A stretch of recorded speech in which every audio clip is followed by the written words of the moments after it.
خبر شامل کرتے ہیں نوشہرہ ورکہ سے شیخ منیر احمد آزاد کی کلمی رپورٹ کے مطابق علاقہ تھانہ تتلے علی موضع بڈھا گوریا میں 3 بچوں کے باپ علی حسین ڈوگر کے قتل میں 12 افراد کے خلاف مقدمہ درج کر لیا گیا اور مقتول کو آبائی قبرستان بڈھا گوریا میں نماز ظہر کے بعد سپرد خاک کر دیا گیا ہے۔ مقتول کی ہمشیرہ مدعیہ فائزہ عمران نے رپورٹ میں موقف اختیار کیا ہے کہ اس کی شادی لاہور DHA میں ہوئی ہے۔ درگزشتہ روز خاوند کے ساتھ میکے بڈھا گوریا سے واپس لاہور جانے لگی کہ ملزمان منصب علی، علی حسن، اکرام، غلام فرید، جابر، علی شیر پسران، غلام فرید، محمد ظفر، محمد انور، امانت علی، فریاد حسین 2 کس نامعلوم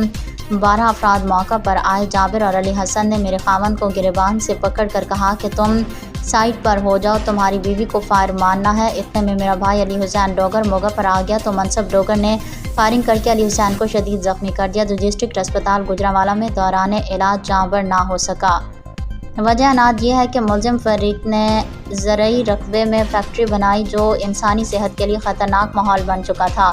اور مذکورہ رقبہ انڈسٹریل زون نہ ہونے پر اسسٹنٹ کمشنر نوشہرہ ورکہ کو درخواست گزاری جو فیکٹری انسانی صحت کے لیے نقصان دہ قرار دے کر سیل کر دی گئی تھی اور ملزمان کو اس بات پر رنج تھا۔